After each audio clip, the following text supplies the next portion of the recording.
Hello and welcome to the Pre-Chiropractic Podcast. I'm your host, Dr. Ben Glass. In this podcast, we just aim to have meaningful conversations with chiropractors and chiropractic students who are on purpose and have really dedicated themselves to the path of becoming a chiropractor. And we aim to illuminate this path for you to make it a little bit more contextual to understand the structure of how you become a chiropractor. So today we have Dr. Ted Koren coming to us from the East Coast. Dr. Koren, thank you so much for joining us in this conversation. Can we just get started by you introducing yourself and also transitioning into reflecting on why you chose to become a chiropractor, where you were at in life when you made that decision? Oh, well, thank you. Yeah, I read an article, and a chicken shall lead them, all about how my family discovered chiropractic. We're from Brooklyn, the Holy Land, and my grandmother and grandfather had a chicken business, and she got pecked by a chicken, one of the chickens. And, a peck sounds like nothing, right? But it really can be incredibly powerful. Chickens have very powerful beaks and are very strong, and a peck can kill. I mean, chickens kill each other by pecking on them. And she was pecked in the thumb, and her whole arm got inflamed. She could not use it. Horrible pain constantly. She went to the family MD, and nothing seemed to work. Finally, he wrapped it up like filling. He wrapped it all up, and she said, "Will this help?" And he said, "I don't know, but if it doesn't work, we can always cut the nerves." She wasn't too happy with that answer. She didn't have any grandchildren yet, and she was looking forward to holding them. So she went to the local chiropractor, Dr. Friedland, and she said, "Can you help me?" And he said, yeah, okay. He said, "You have time, you got money, I can help you. How's that for a lecture?" Right? That was his lay lecture. You got time, you got money. Okay, no problem. She shows him this beautiful wrapping that the MD did, Dr. Appleman. And he takes out scissors, and he starts cutting all the way up her arm. She says, "What are you doing? Did you know how long it took for Dr. Appleman to put that bandage on me, to wrap me and all?" And he looks at her and says, "You want to get better?" And he just kept cutting. Man of a few words. Well, he adjusted her, and it turns out that all the pain went away. Her arm became functional again. She didn't have any more problems. And she avoided the surgery that scared her. And when I was years later, so that put us in a very pleasant state of mind regarding chiropractors.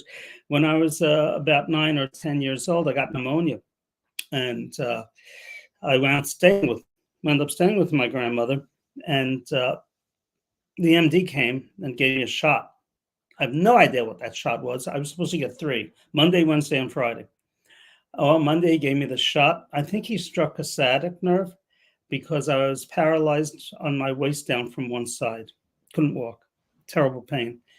And right after the shot, it happened. So he came back. They did house calls those days. He came back a couple of days later to give me another shot. And my grandmother says to him, "Get out of bed and walk for the doctor." Here I'm 9 years old in my pajamas. It's early in the morning before his office is open, I guess. And I get it, and I look at her. I like, what's going to happen. I can't walk. And she says, "Walk for the doctor." I said, "Okay." So I get out of bed and I collapse on the floor, and I pull myself up using furniture to stand, and I'm in a lot of pain. So she starts screaming at the doctor. I mean, screaming at him. "What did you do to my grandson? What did you do to my grandson?" And he stood there like, he was sucker punched. He deserved it. And she physically grabbed him, physically flung him out of the house. You don't mess around with a Jewish grandmother's first grandchild. And then she called the chiropractor. Dr. Friedlander came, and he worked on me, and I could walk. Totally reversed that. And by the next visit, I saw him 2 days later. He came to the house. The pneumonia disappeared. And I was able to give back because years later, I'm giving this talk, and I told them, I talked about how I had a patient whose daughter just came back from the hospital for x-rays because she had pneumonia and she was not responding to anything they were doing. And he called me up and I came over to his house and I adjusted her and took 2 visits. Her pneumonia cleared up. So a guy in the back of the room raises his hand, an old timer, said, in my day, only took 1 adjustment to get rid of pneumonia. I said, well, she had been on antibiotics. He said, okay, I'll give you the extra visit. So anyway, we were very favorably disposed to chiropractic, and various health problems, fevers, stomach aches, what have you. Chiropractor was the go-to guy. Years later, when I started chiropractic school and people told me chiropractic was used for back aches and neck aches, I was really surprised. So really? I didn't know it worked on that too. To me, it was health problems, fevers, stomach aches, colds, flus, what have you. You will go to a chiropractor and you got all better. So that was my introduction. And as a result, I went to Sherman College and I graduated as class Koren, and and I started practicing outside of Philadelphia. I helped co-found the Chiropractic College, and which is no longer in existence due to politics. Very tragic.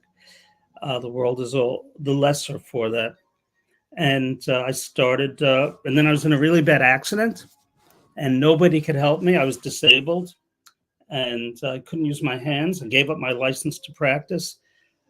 Couldn't walk more than a few feet before the low back and sciatica pain got so horrible and I had to sit. And I didn't know what to do. I traveled all over the country. I saw between 40 and 50 doctors, mostly chiropractors, but nobody could help me. No, and even though the best technique guys, plus acupuncture, osteopathy, craniosacral therapy, physical therapy, mea culpa, all that stuff, nothing helped. And I finally said, this is crazy. And I took matters into my own hands. And I figured out a way. If I combined various techniques, specifically DNFT by Van Rump and stressology by Lowell Ward, few people know about stressology, sadly, with an adjusting instrument, I could work on myself. Here's the instrument. Let me get it. I like to use the Arthrostin. It's made out in Salem, Oregon. It's a really good instrument, and it lasts forever. And I happen to have one, and I was able to locate what everybody else missed. Very important. I've been to dozens of chiropractors, and they missed the subluxations I had. I was able to locate them and using the instrument, work on myself, correct them. Now, by that time, I had been sick for 10 years. Horrible pain, weakness. I gave up my license to practice. Well, because a chiropractor, he can't use his hands, right? Gave up my license, traveling, spending a fortune on all kinds of doctors. Nothing helped. After using the instrument on myself, I had located the exact spot and used it. I was better in 5 days after 10 years of suffering. My wife had migraines for 12 years since being pregnant with our first child. And I found one little area, actually it was her cranial bone. And because she had gone to loads of chiropractors, including myself, nobody could help her. Tapped one area, migraines never came back. So I go, what the hell is this? What is this? What did I discover? And I would give lectures on various subjects. And I speak on vaccination and natural healing and philosophy and research. So at the seminars for state associations and schools and organizations, I'd say, anybody with a health problem, no one's been able to help you, see me during the break. I may have discovered something. And I figured 1 or 2 people would stop by, right? 100 chiropractors, a couple of people might. The line went out the door. Everybody was sick. And the responses were so powerful and great. People kept saying, when are you teaching this? When are you teaching this? And finally, after working and experimenting for almost a year and a half, I did my first KST seminar. Koren specific technique. And we haven't looked back since. I've taught over 5,000 doctors and people from other professions as well. I even let patients come to seminars and learn, because there's no law against working on yourself. Not yet. All right, sweet. Thank you for that pretty long and nice detailed intro as to your journey to like how you became a chiropractor, and you glossed over a number of different details that I would love to go deeper into. The first being that you were back in the 80s or 70s in chiropractic school, and you've been teaching chiropractors for the last 35, 40 years, it seems like. So can you give like a broad overview of how the profession has changed, morphed, developed, shifted, good, bad, ugly? There are elements in the profession that are very good. They do a lot of good research, a lot of exploration, a lot of good material out there in clinical case studies and outcome studies, which are, I think, the superior things on chiropractic and all kinds of conditions. I mean, I wrote a whole book, Chiropractic and Spinal Research, that deals with all that. The profession overall as a whole is deteriorating terribly and falling apart and going the way of osteopathy. We're no longer chiropractors, we're physical therapists who manipulate. Backache doctors, neck ache, pain, 1-800-PAIN. Come call us, 1-800-PAIN. What about kids with asthma and allergies and ear infections, and women with menstrual cramps, or women who are, the babies are in a breech position and needing a correction so the babies can turn naturally? What about 1,001 conditions that respond to chiropractic? It's all pain. And our schools have a lot to do with that. Well, our school education has deteriorated tremendously. I'm sorry to say that, but we are going the way of the osteopaths who become medicalized. And the reason is they're not teaching philosophy anymore. The key, you have to know why you're doing it. What's your purpose? Instead, if they feel like they're pain doctors, then they can be replaced quite easily. But if you have your unique selling point, you could say, your unique raison d'etre, reason for being, what is that? Location and correction of the subluxation, which to me stands for a blockage and interference. It could be and we don't know what it is. I actually wrote a paper, does the subluxation exist? And the answer is, we don't know. We have theories. We know there's something there, and when we get into it and correct it, if whatever you call it, people get better. But its exact nature is not known, and that's not unusual. Most things in the healing arts, most drugs, vaccines, nobody knows how they work or why they work, if they work at all. So, it's a lack of philosophy. It's a lack of good research. You can talk about, we took 10 people with backaches and manipulated them, and half of them got better. Big deal. So what?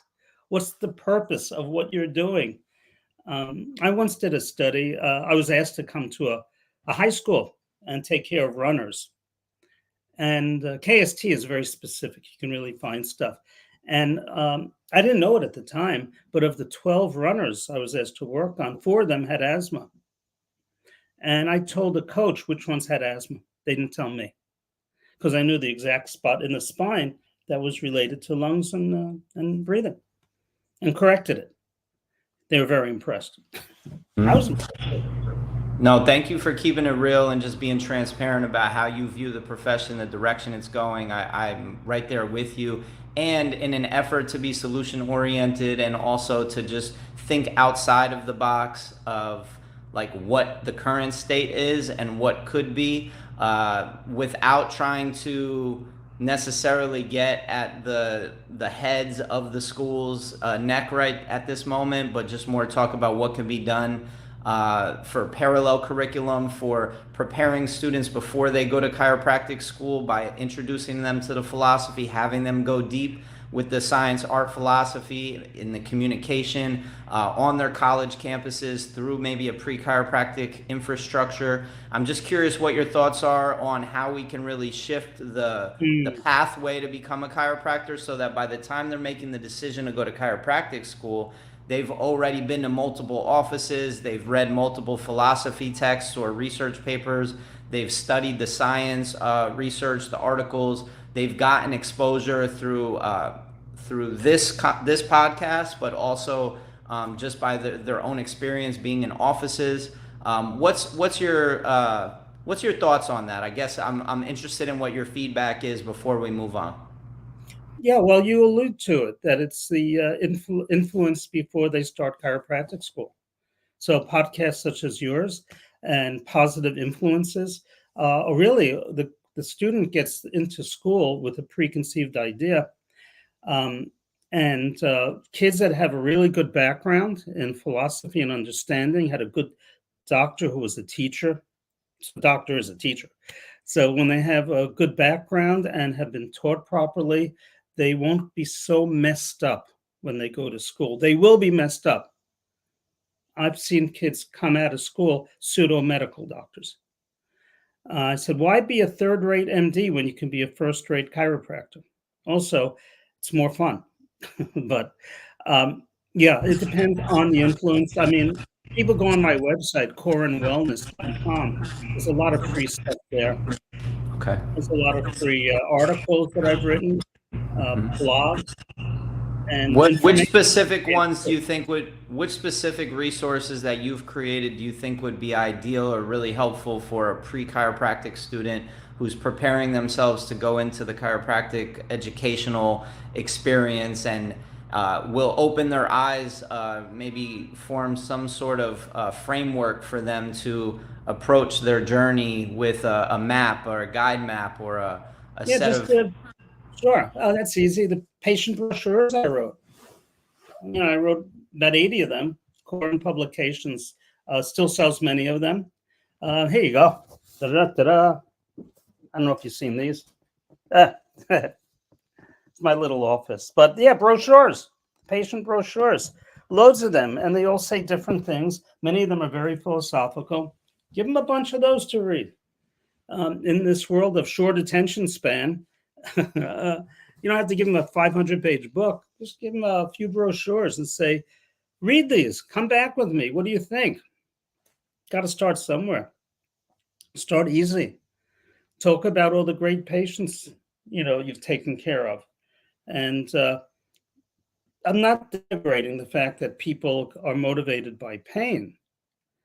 Many of our patients who become really good chiropractic patients initially started with pain problems, but it shouldn't just end there. I used to say to people, that's nice that you're coming here and your backache is better, but what about your kid with tonsillitis and ear infections, and your wife with menstrual cramps or headaches or migraines or digestive issues or elimination issues? How come they're not coming in? You know how well chiropractic a doctor is teaching his patients, how good he is, by how many kids are coming to the office. Right? The more kids, the more together the doctor is, and the happier the office is. It's fun having kids as patients. I have a great time with them. Can you kind of expand upon your practice, how you've organized it, or how it's morphed over the years? Like, what's the experience that you aim to provide for the people that come in, both from an educational standpoint, but also from like, a technique standpoint, or just like kind of like give an introduction to what it's like to come see you as a chiropractor, what your day is like? Oh, well, I wake up, I take a shower. Sorry about that. A little dusty in here. I don't advertise. It's all word of mouth. Now, I didn't start that way. I used to advertise. It's all word of mouth. And I always tell people come in. I usually have a set fee, which includes the whole family. I take care of a lot of religious. Orthodox Jewish, they'd say observant, Amish too. And they can have 8 or 10 or 12 kids. And everybody comes in. And I take care of everybody, from the newborns to the whatever age. My work makes it very easy. There's no cracking or twisting. I don't even use a table most of the time. People sit or stand or go into position of subluxation. Called the POS, posture of subluxation. And it reveals subluxations better than just prone or supine position. I mean, who gets hurt laying face down on a table? You know? So you put in the position they may have been injured in. Doesn't always have to be that way, but works really well. And that's what we teach at our KST seminar.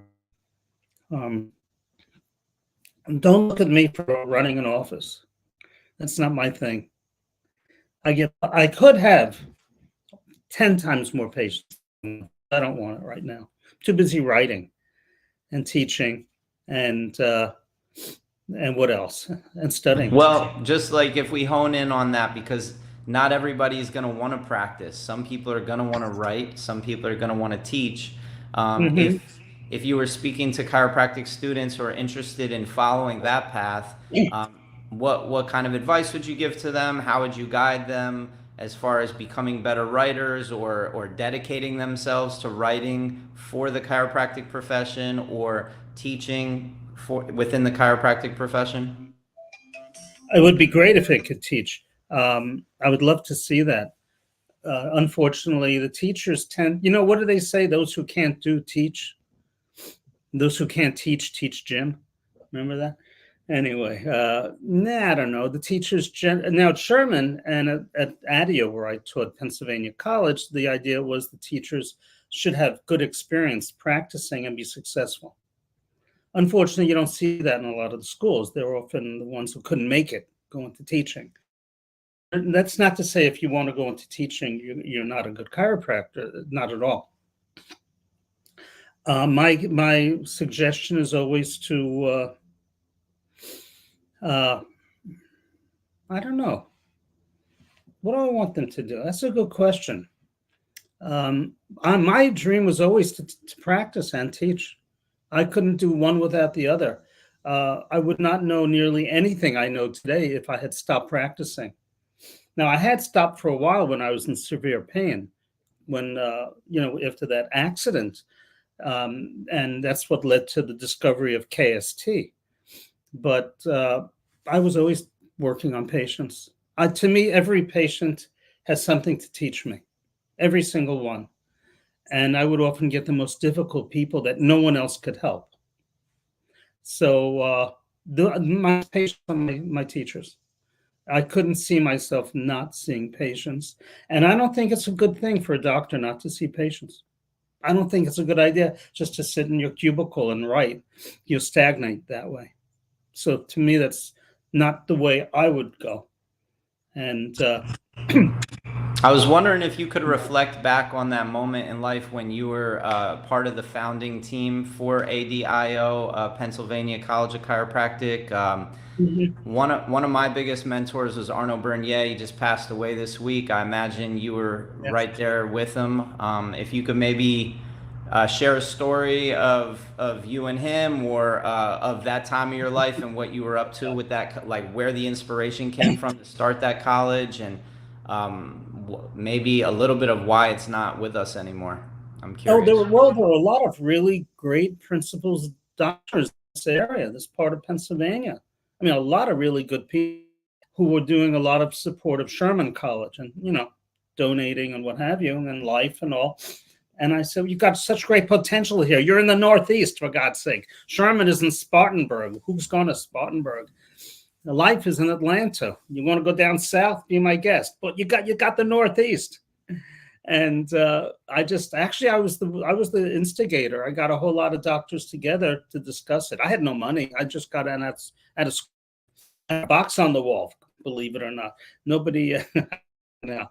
But I just got everybody together and said, hey, what the hell are we doing here? The profession can grow. And it was growing nicely. A lot of people. And then I was attacked by the CCE.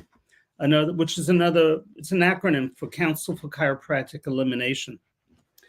And they gave the school a hell of a time and refused to accredit it, even though there were schools worse than this school, than ADIO, College, and that they did approve. It was all political, very illegal. If they had better lawyers, probably they could have really made a difference. But it wasn't. It was a tragical thing, tragic. And I taught there for a couple of years and then left and started Koren publications and my own private world. Got married, had children, needed to have a life. But there were some really great doctors in the area. People spent time, got together, they really wanted to preserve chiropractic and teach a generation who understood BJ and DD's vision. I wish they were back. Unfortunately, the school was destroyed by the CCE. Were you influenced by Reggie or Arno? Oh, yeah. Reggie friends, was great. Reggie Gold was my philosophy teacher at Sherman. He was the reason why, listening to his lectures, his tapes, I went to Sherman as a result. And oh boy, I idolized him in the beginning. A lot of good stuff. Wonderful speaker, really good. And he inspired a lot of people. He was really great for the school. He helped. He was the first president of Pennsylvania College, ADIO. I was the one who sent a team out to Sharon College, the Lyceum, to ask Reggie to be the next president, the first president. And there was a lot of good he did. And if anybody gets to hear any of his old tapes and videos, I even have them. I haven't. If you want his. I have 8mm film of him giving a lecture.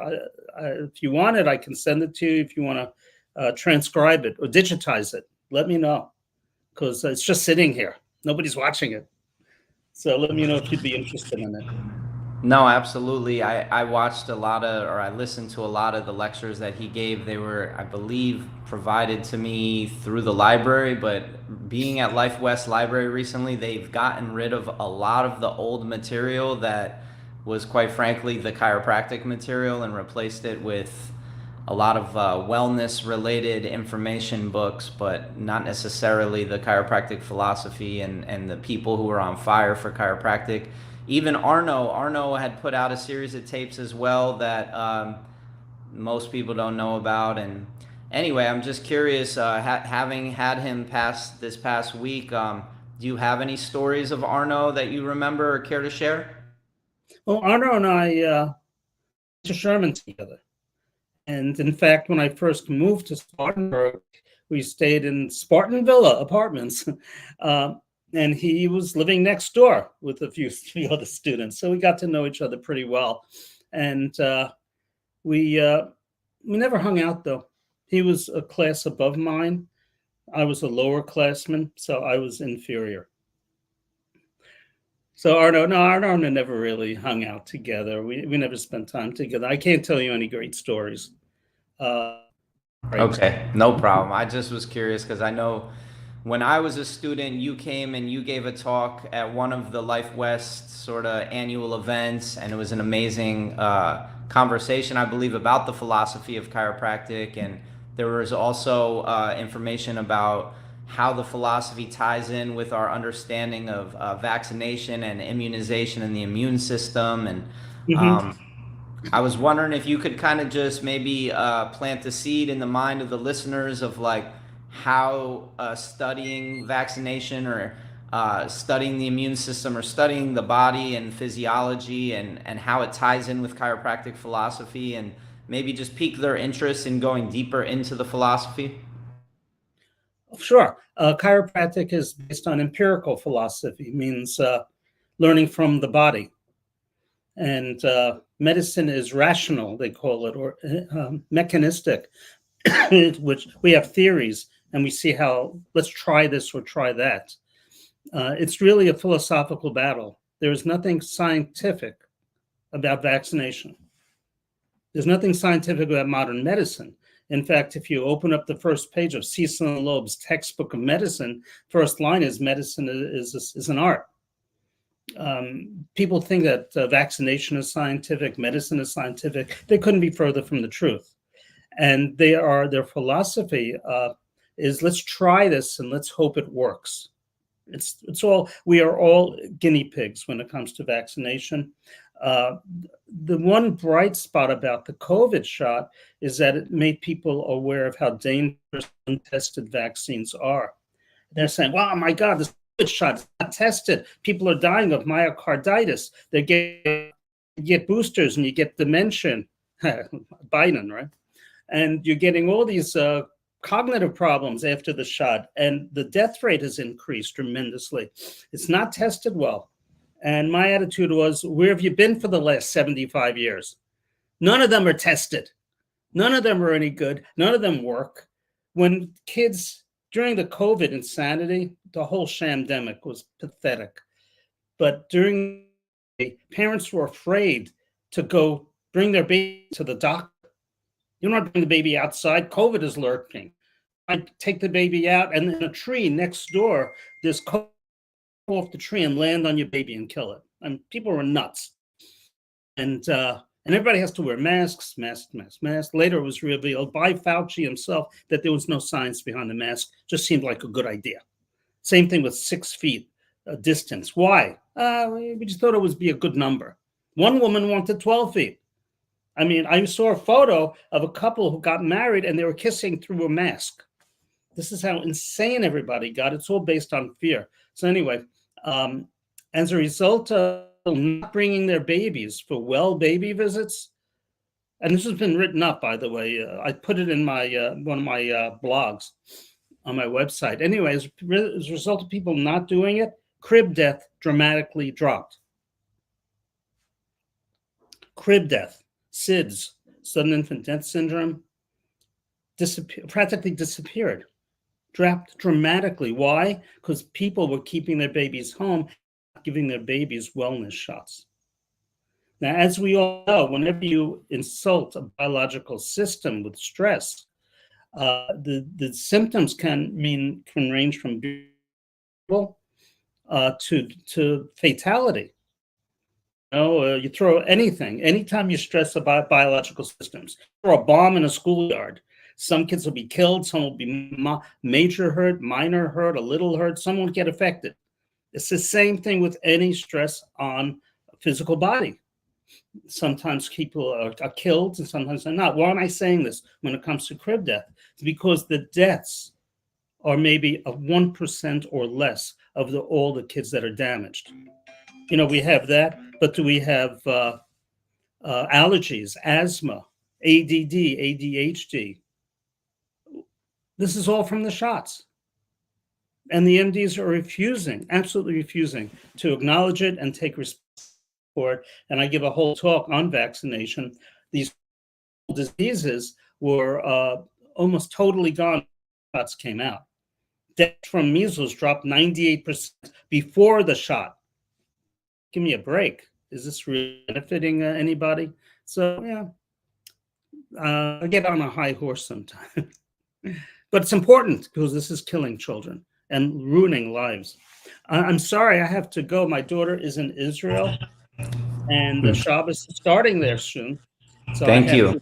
I have to. No, it's totally perfect. Thank you for sharing your wisdom and sharing your energy with us today. I really do appreciate it. And I may follow up with you about those Reggie tapes, and also just I'll post information about KST and Koren publications and your website down below. So thank you so much for KorenWellness.com. Okay. And my blog and all those other fun things. All right. Thank Well, you great. for inviting us. Thank you. Absolutely. Ben. Yeah, absolutely. Thank you. Take care. Have a great day. Thank you.